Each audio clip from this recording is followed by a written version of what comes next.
We want the truth. We don't want the PC answer of let me be None of your, diplomatic. that's Get what it I'm going to fucking say. told. You're a way to get it. You're a way to get you just get a way to get the fucking blow by blow.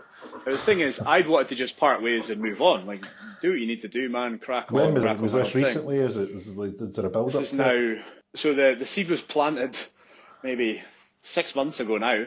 And then I decided that I was keeping them for this year because I don't like rocking the boat.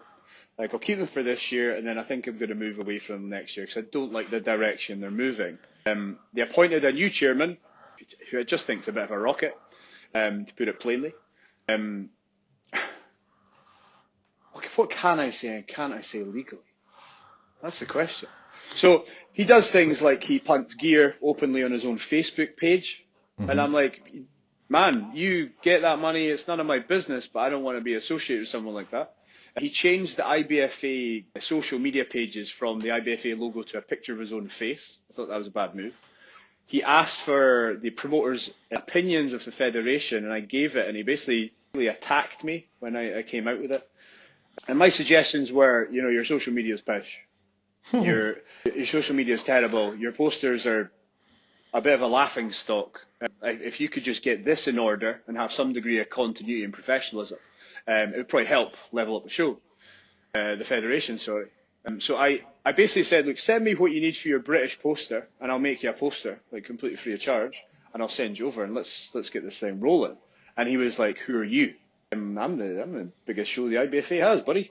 And he's like, I sold out my show last year, and this woman sold out her show, and I just sent him the ticket sales. I was like, 604 tickets sold.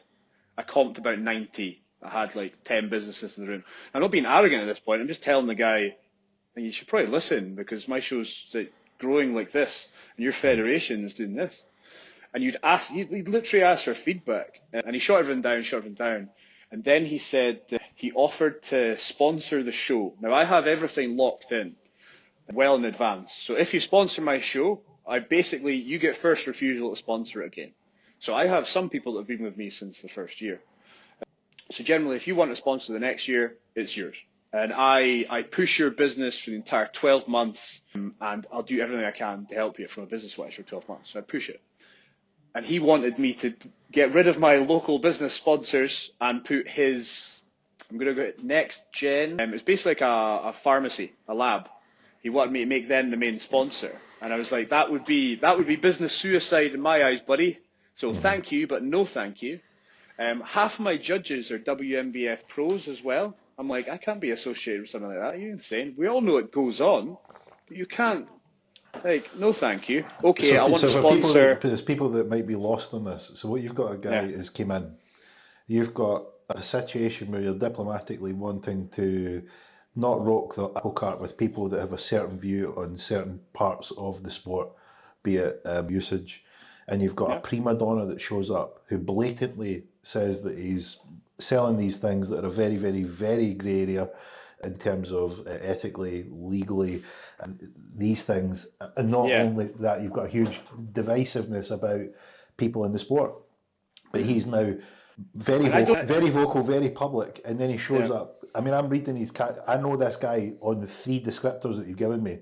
So he's asking for feedback, which is he needs praise, he doesn't take criticism.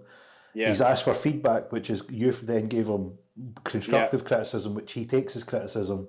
Then he's went on a huge rampage as to who are you, ego is driven, and then he's then showed up with, well, I'm going to show you who I am because I sell these things that make me a lot of money, and I'm going to essentially buy the spot in your show because I want to be the big boy in the box. I want the face. I want my name out there. He's the Tony Stark. I need the name on the building. I need you to know that I'm Yeah. And he just kept making suggestions that just didn't make any sense. And then he would be backed up by a bunch of people in the promoters group. And I was like, this is strange. And I clocked, he'd basically added in his family. And his family were backing up everything he was saying. So I was like, are your family the only ones agreeing with me in here? In this chat group. Anyway, so we went back and forth. I then said, look, you can't sponsor any classes because they're all sponsored. I was like, look, this year is done. Like, it's gone. Let's talk after this year's show. Again, like, let's just have an argument later on the day, buddy. I've got more important things to do. He says, I've tried to phone you multiple times. Now, I teach. And he tried to phone me on Facebook Messenger once, and he said, I've tried to call you multiple times. I was like, you've tried to phone me on Facebook Messenger while I'm teaching, and I don't know who you are and why you're phoning me. So drop me a message, here's my number, and we can talk. And he basically said, look, everyone needs to start paying a membership fee for the IBFA. Now, up until this point, this hadn't been a thing. And I was like, right, okay. I was like, well, I think at this point we're maybe 7 or 8 weeks out from the show. We're now at 3. So this is now maybe only a month ago now. Before I was just like, nah, it's the last straw, I'm done. And he started commenting all our posts and all people that were obviously competing at our show. He was commenting all their stuff, saying you need to pay an IBFA membership fee, and it's £45. And I'm like, Is this for the show? Is this for the show, or is this for the people that are wanting to compete? So if you want to compete at the show, you have to pay the IBFA £45. No. When the IBFA have never and will never contribute anything to the show or anything. So he's essentially, for people that don't understand that, what he's